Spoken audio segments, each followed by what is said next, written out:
Hey, what's going on, guys? This is Mias and welcome to my Monarch testing video. So, once again, before we start, friendly reminder to like and subscribe, because it motivates me a lot to keep making videos like these.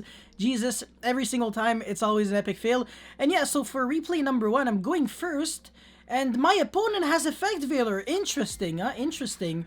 So, I upstart, and then I draw with upstart number 2, apparently. What am I gonna draw? Irrelevant. So, at this point, obviously, there would be no reason to go normal summon Adios and then go into Vanity's Fiend. Obviously, I don't know my opponent has Veiler or Imperm or anything. I don't know his hand, but the logical move is just to go Vanity's Fiend, pass, and yeah, that's exactly what I do. The other cards in my hand are useless anyways.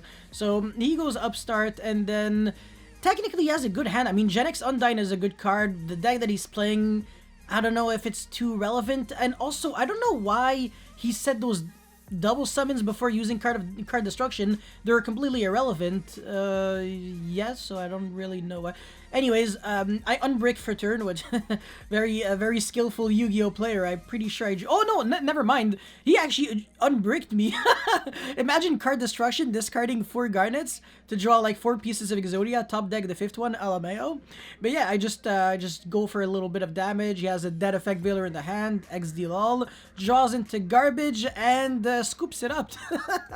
So yeah, Vanity's Fiend for the win. Let's get into replay number 2. All right. Okay, so my opponent is actually my opponent is going first, which is funny because who am I here? Who am I? No, I'm this guy and he's that guy. So idea into Eidos. This is gonna be such a long game. He goes tribute for Vanity's Fiend. Technically, he should be winning the game like next turn, because he has a pretty, well, I mean, it's not that he has a good hand, per se, but at least he gets to play Yu-Gi-Oh! I literally just can't do shit. Look at my hand. I have a dead Kuraz, Vanity's Fiend, Erebus, freaking Uncamouflage that can't summon itself, idea that would bring, like, Eidos to do nothing, because I don't have access to, like, Pantheism and stuff, and I can't, no, sorry, I can't even tribute summon, I can't even special summon. Mithra, another useless card. Okay, Vanity's Fiend is going to screw me over a tiny little bit. So yeah, all I can do is just sponge a little bit for now. He has he has a bunch of useless cards, but to be fair, he seriously, I mean, no, never mind. Yeah, he actually couldn't really have played the game. Technically, he could have tribute summoned over Vanity's Fiend for Aether and then special summon a monster. Like, no, I can't really go for Kuraz. Yeah. Oh, wait, hold on. He actually could have tributed over these 2 monsters and then, banish Eidos to revive back Idea, special Eidos, and then additional tribute summon Erebus, shuffle back. Oh, he had game. He actually had game. Oh, wow. I don't know why he really prioritized keeping Vanity's Fiend and beating me down, because the thing is, with Monarch mirror matches, it's not really a question of floodgating your opponent to death, but more like a question of make sure you win the game before you give your like a chance to your opponent to come back into the game. And yeah, I just realized that I messed up so much because obviously I let him bring back his monster, so now he has 2 normal summons. I'm so screwed. Even has freaking Stormforth. So this is such a nasty play, man. This only really exists in a Monarch mirror where you tribute over your one of opponent's monster to summon your Erebus, and then you shuffle back a card, and then you still have your tribute summon. So it's really nasty, man. Erebus and Majesty's Fiend, and you only have to get rid of 1 monster to do all of that. Look at my hand, man. What the frick? I have 10 billion cards, and none of them are, like, playable. This is crazy, man. That's freaking Monarchs for you. It's not none of them are playable, but there's freaking Majesty's Fiend. I can't commit to a normal summon. It won't have an effect. So every single time, I'm always under a Fiend, like Vanities or Majesties, Majesties being searchable, because he always had that Return of the Monarch, so it's actually quite problematic. And right now, yeah, okay, no, seriously, this Majesty's Fiend technically has 3200 attack if it attacks over my Prime Monarch, so I have absolutely zero idea why he didn't attack over. He could have just redeclared and jumped over Prime Monarch, but I guess not. And also, I would have had to banish, like, Pantheism next turn. And by the way, another misplay that I've done was actually activating March of the Monarchs. And I don't know if I searched it out. I think I did, but that was obviously such a stupid play, because outside of Kuraz, there's nothing that would really tribute, like, target or destroy my cards anyways. Stormforth is non-targeting, non-destructive removal, so that's not really too relevant.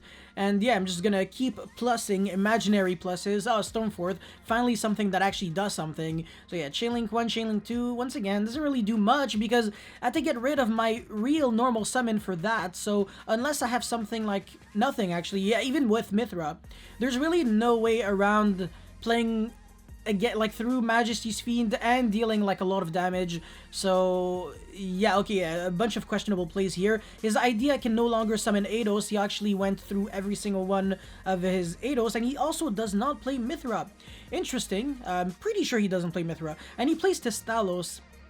Oh wow, I just realized he's playing pre-Uncamouflite. So yeah, I guess I was the only one in this mirror to be able to draw with Pendulum Upstart. But yeah, so he's just going to go Erebus, return. I don't know, kind of questionable. So this, at this point, it said time limit, so I win because my opponent was taking too much time. But realistically, it was 100% guaranteed that I was winning because he had nothing to scare me. Like, Domain and March on both players' side of the field are irrelevant. Like, oh no, I can't summon Uncamouflite. Oh, this is so bad. I couldn't care less. And yeah, March of the Monarchs, I also don't care. I can just jump over this Erebus. Domain only boosts the attack of 800 when you declare the attack, not when your monster battles necessarily. So when I attack over Erebus, I will always win the battle. And also his Aether can only be used during the main phase. So if I can just make like an Erebus to shuffle back the continuous trap from the graveyard, I can just jump over like everything 100% guaranteed. So yeah, that's basically it for this replay. Let's get into the next one. All right, I'm going first. So Upstart, every single time I draw Upstart, I also draw the Pendulum Upstart with it too. What a coincidence, man. Oh wow, you're so lucky, Asin, man. Always sacking those those unsearchable one-ofs. But yeah, anyways, so really questionable move here. I obviously shouldn't have done that. I should have just special summoned and then tribute summon over Vanity's Fiend. I was so trigger happy. I just really wanted to be able to like get back something when I tributed over this idea, but it's obviously really stupid because if I gotten like Veilered, I would have had, no, I still would have had an interruption. I still would have had Stormforth into Aether, but it's kind of garbage. So my opponent summons the most intimidating monster in the game, and he drew 3 of them. Bombarding Catapult Turtle. Oh yeah, that's true, sorry. Someone actually recommended me to play this card in Armed Dragon Thunder. I seriously should have played it. It's yeah, it basically tributes itself to summon the Thunder level 5 monster from your deck. But it's not level 5 or higher. It uses up your normal summon. I guess it's a level 4 water, so is he playing Bahamut Toad? Oh, he's playing Extravagance. Okay, well, yeah, it definitely makes sense. Yeah, I think his version is, yeah, there are a few correct things with it, but also I don't know why he's playing the white guy. I'm pretty sure that's not the best card out there. Nah, interesting. Anyways, so obviously there's no way I lose. I mean, I'm drawing garbage, but he's still under Vanity's Fiend, and his deck only special summons. Nah, that's the thing with not really, I mean, Extravagance is actually a really good top deck, but unless he's drawing into something that outs my Vanity's Fiend, he's losing. So anyways, next replay. Going first again, but literally nobody cares. So I go Eido, summon Vanity's Fiend, Domain, pass. And do you see the slight issue with this board? First of all, my opponent drew the crack. Like, what is this, man? You're good at Yukimons. Pancratop Strike, Macro, Lightning Storm, Barrage, Zooking Alpha. What is this deck? He's playing side deck, dot deck. Like, no Zodiac deck does that. This is nuts. Wait, is he playing 1 Lightning Storm? So he's playing a bunch of... Oh, no, okay, yeah, sure, he's playing 3. This doesn't... Yeah, no, he's probably playing Go Second, but at the same time, he's playing Macro and Strike. Well, that's kind of sketch. Yeah, I get Lightning Storm, so my Domain and Vanity's Fiend are 100% unusable here. Thorblazer, and then Drancia. I don't know why he only made these, like, that's only 3 summons. Why? You could have went for the 4th one, so next turn you detach and you don't go to 0. And obviously I draw garbage, so I just pass. Well, not garbage, but I can't use any of these cards against, like, Drancia. He goes set freaking 2. I'm like, okay, yeah, this is, we're off to a really bad start. I mean, if he makes Zeus, technically it's contradictory because he would have to, like, send his own cards to the graveyard. But yeah, I mean, whatever. He just sends like sets a third card, activates macro on his own turn. I don't know what you would be afraid of. I guess inherent summon cards that discard for cost. I have no idea. And Judgment's the terraforming, kind of sketch. Yeah. And at this point, it's so obvious that I bricked that you might as well just negate any card I use. Yeah, strike. I was like, yeah, it's okay. Obviously, I lose, so yeah, just make sure you have a lot of fun. Kill me, and oh yeah, what a coincidence, man. Also plays B-Drill, yes. Anyways, let's get into the next one. I'm going first again against this 6 Samurai deck. I can imagine the next guy in the comment section being like, oh my god, Yasin, you're only showing replays against garbage decks. Yo, if they go first, you're dead. But just letting you know, just 2 warrior monsters equals just scoop it up. You're dead.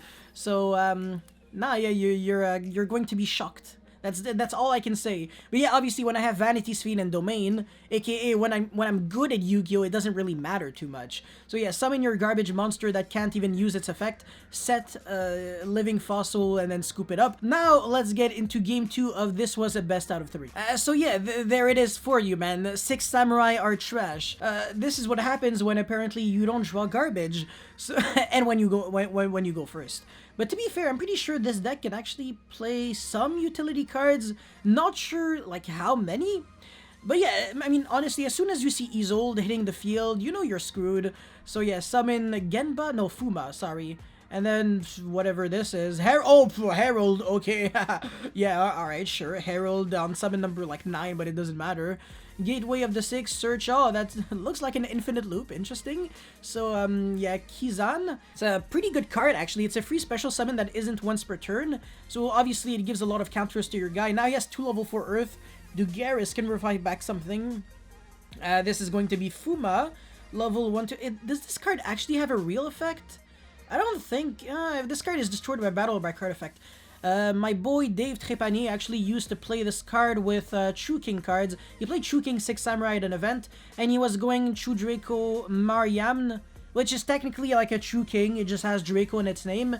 And yeah, you would destroy that and then summon like a 6 Samurai from your deck. So, I don't know, the ending boards I guess were cool, VFD and some other stuff. But yeah, no, 6 Samurai, I swear, man, when you get to play, yeah, you just can't really lose. Asceticism is... kind of like an Swallow's Nest, right? Target, yeah, okay, oh my god. I vaguely remember this deck. Look at this board, though, what the heck? So what is he gonna do, search another Kizan and then make Natria Beast? That would screw me over. Hopefully he doesn't do that. Oh, wait. Alright, all of a sudden I know I can't break this board, so... this is the funny thing here. Ironically, I think, if it wasn't for the Natria Beast specifically, I honestly could have won, because I would have went like Pantheism, Pitch, Erupt. He probably would have negated that with either Herald or Shien. One of the two, whatever, and then I go Uncamouflaged. He literally has to negate the activation of something, because if he doesn't, he's actually in a lot of danger. Like, he's kind of screwed. And then I go Stormforth, and then realize that I still can't play, because I'm still under Dweller, and all I did was tribute over 1 monster, so... yeah, basically, moral of the story, Natria Beast this game. Let's get into the next replay. Oh, and by the way, before we actually jump any further, I'd just like to say that 6 Samurai can actually do one of the dumbest turn 1 boards ever. It's not even they make like 1 big negate. It's pole position FTK, basically, FTK.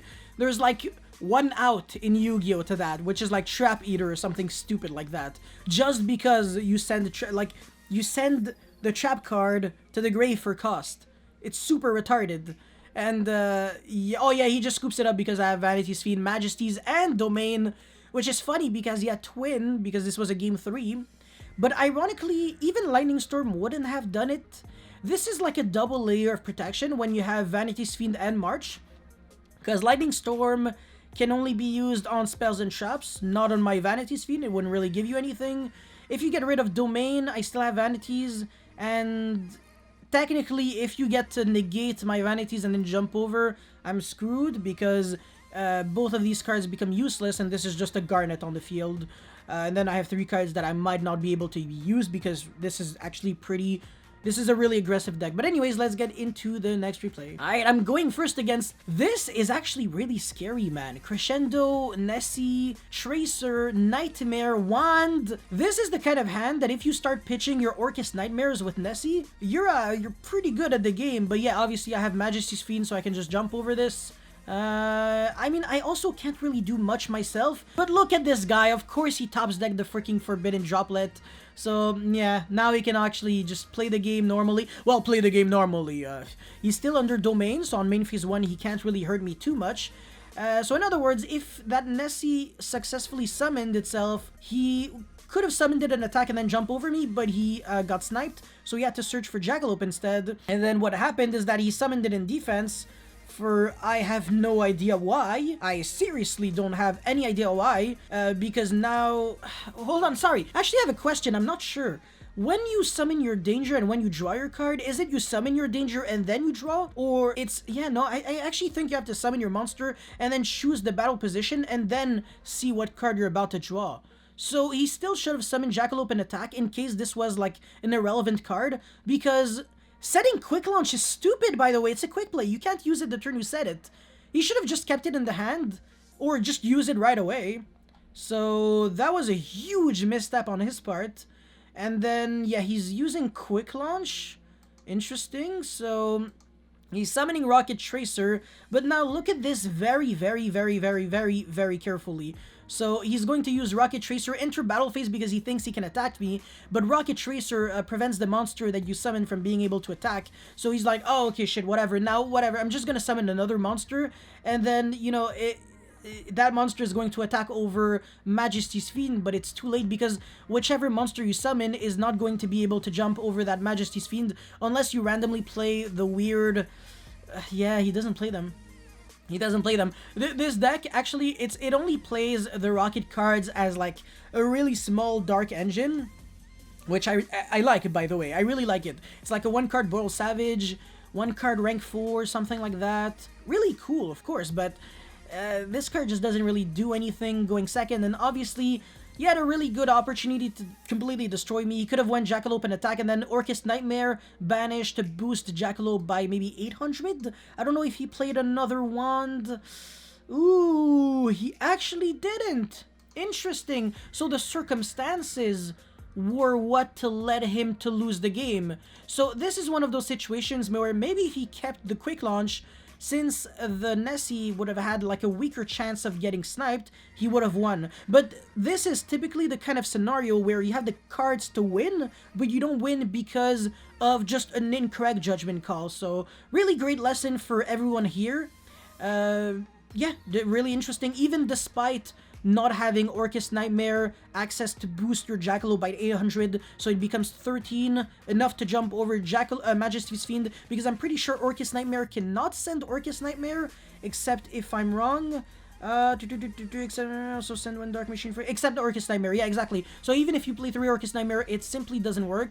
And yeah, he really just only plays 1 wand. So confirms my doubts. I won the game because he wasn't able to play he wasn't able to break my board on, you know, battle phase.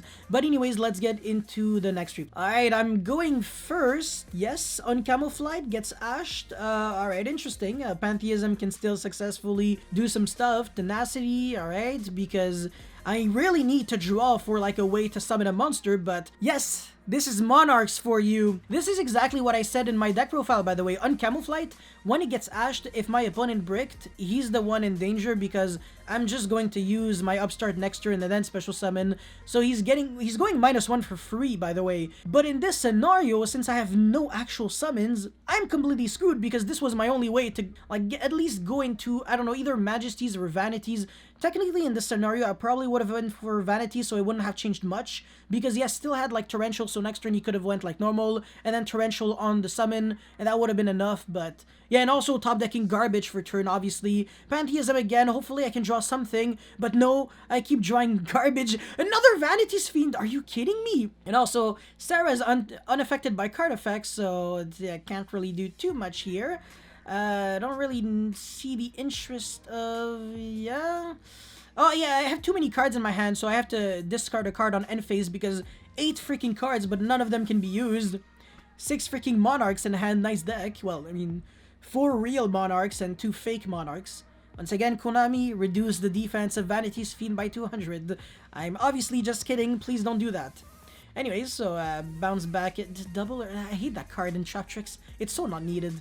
I drew a 3rd freaking Vanity's Fiend. Are you kidding me? And then I get bottomless, of course. 10 billion cards in the hand, but I only have 1 layer of play. Normal Eidos, Veiler. Let's go to game 2. Torrential XD-lol. It doesn't matter if I have March of the Monarchs and 25 cards in hand. This is, you know, the #1 thing with Monarch. Your main opponent, your worst nightmare is yourself. RNGesus, man. That's that's really, really, really bad. Of course, when you draw hands like these, can't really do too much. So, yeah, anyways, let's get into the next replay. This is also the final replay, so I'm going first again against this guy. Pantheism, blah, blah, blah. If I get Veilered, I lose, but I didn't. So I'm good at Yu-Gi-Oh! Tribute for Majesty's Fiend with the freaking thingy. Can I use... Okay, I actually couldn't have used my Tenacity. Oh, I did that on purpose because we were on a game 2, so I was actually scared of getting even lead. So I only wanted to end my turn with two monsters, sorry. And, yeah, as soon as he went into battle phase, I actually had like a... I was really laughing like crazy. I was like, no way, man, you're really going to go battle phase evenly for 1? Unless you specifically have like Lightning Storm for attack position monsters, there's no way it actually pays off. But yeah, you basically went evenly past and then scoop because 4 monsters in hand in a trap-based strategy. XD-lol, don't kill me. I'm literally rolling on the floor laughing right now. But yeah, that's all I had to show you for this Domain Monarch testing video featuring Uncamouflite, the new Pendulum Upstart. So if you guys have any comments or feedback or suggestions or anything, definitely let me know in the comment section below. Don't forget to like and subscribe because it motivates me a lot to keep making videos like these and existing on the surface of the earth. And that's pretty much it. Thank you for watching. I'm pretty sure this is the 27th time that I'm mentioning this in the video. Thank you for watching. I'll see you next time. Peace.